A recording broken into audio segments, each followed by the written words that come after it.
Hoje eu decidi falar sobre a formação espiritual das crianças por causa de um episódio que aconteceu ontem.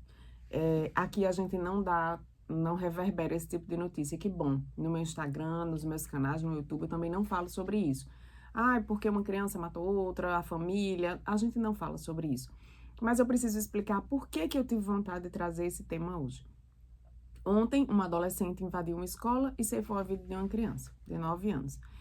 Então, o que está acontecendo? A gente tem visto notícias desse tipo, elas vêm aumentando. Estatisticamente, a gente tem ouvido mais sobre isso. E a formação espiritual, ela é muito importante. Eu diria, Sêmio, que do iluminismo para cá, a gente foi gradativamente deixando de transcender.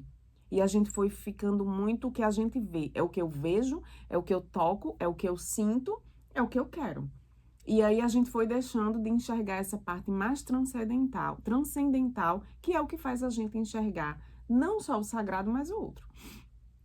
O que acontece é que a gente está sempre pensando, meu filho tem que ser inteligente, meu filho tem que ter um cognitivo bom, e ultimamente até o governo já deixou que as disciplinas socioemocionais também fizessem parte do currículo. Então, o cognitivo tem que estar bom, o emocional tem que estar bom.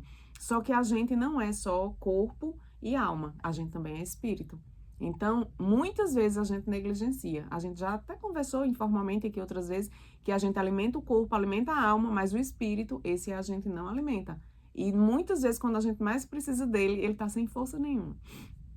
Então, a minha intenção aqui foi só fazer um alerta, né? Como eu sempre gosto de dizer. Aqui é só uma pontinha, é só um gostinho que a gente dá para que você estude, pesquise e reflita. O nome da coluna é Refletindo a Educação. Então, como é que você, como professor, como pai, como tio, como avô, como que você pode ajudar?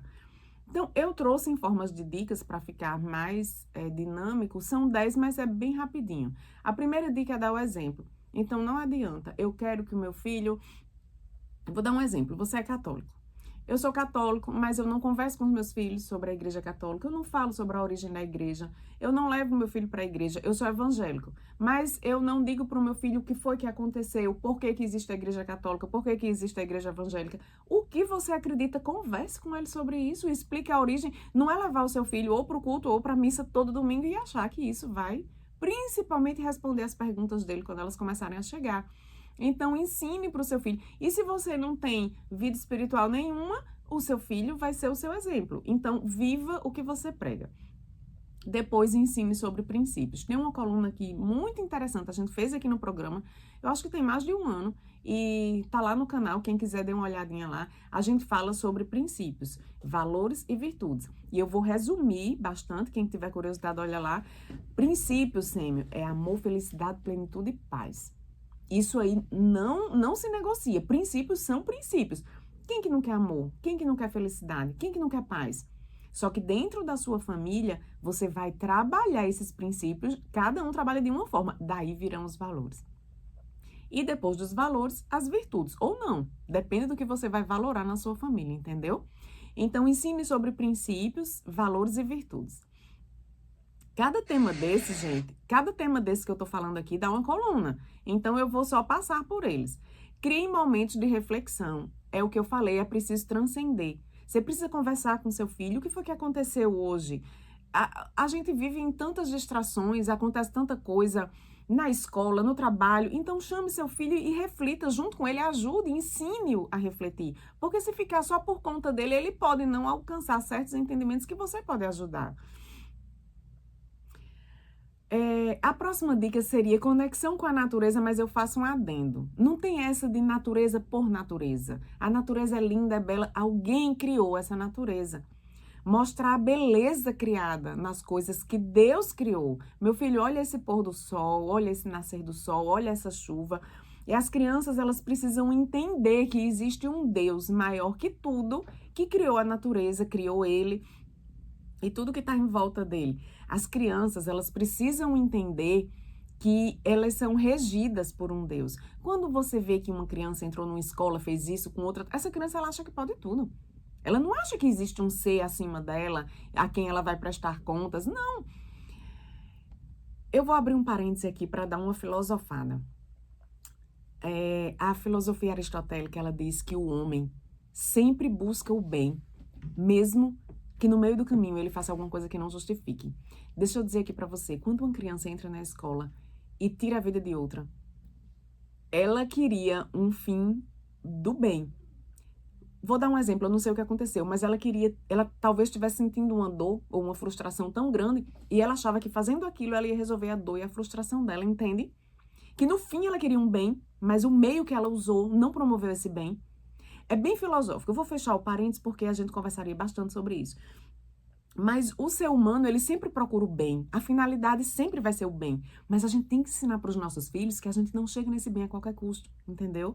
É bem mais profundo, mas reflitam sobre isso, por favor. Ensine seu filho a celebrar a gratidão, né? Então, é muito difícil você vai agradecer o quê? Um objeto que você tem? Então, assim, é claro que você precisa ser grato pelas coisas que você tem. Você precisa ser grato, agradecer pela sua escola, pela sua família. Mas, quando você agradece por um motivo transcendente, é muito mais difícil alguém conseguir tirar essa gratidão de você. Então, agradeça a Deus, porque existe um Deus que morreu por você. A gente precisa ensinar as crianças a ir mais além do que o que elas veem, o que elas podem tocar. Participar de uma comunidade espiritual é fundamental. Você é evangélico, não deixe de ir à sua igreja. Você é católico, não deixe de ir à sua missa. Não deixe as crianças... não. Se você não fizer, você não pode querer que seu filho faça se você não faz. Ensine sobre o seu filho sobre o perdão e arrependimento. Você fez uma coisa errada, você precisa se arrepender. Vá lá, peça perdão ao seu amigo, peça desculpa pro seu amigo. Apresente histórias e leituras inspiradoras pro seu filho. E aí eu vou indicar sempre a Bíblia.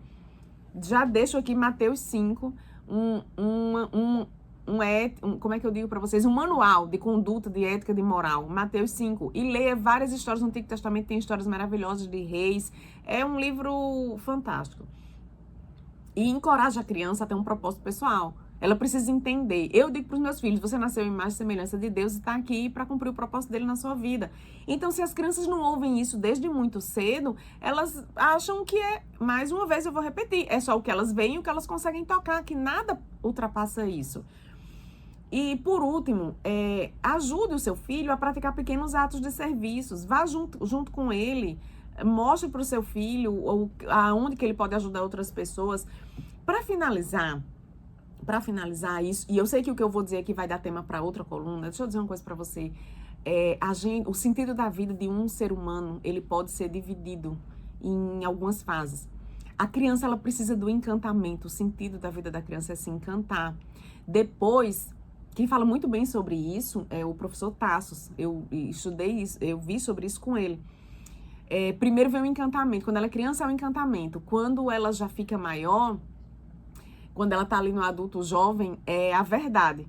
Então, é nessa fase que você vai precisar mostrar a verdade pro seu filho. Então, vão aparecer várias perguntas e você não pode deixar ele sem resposta.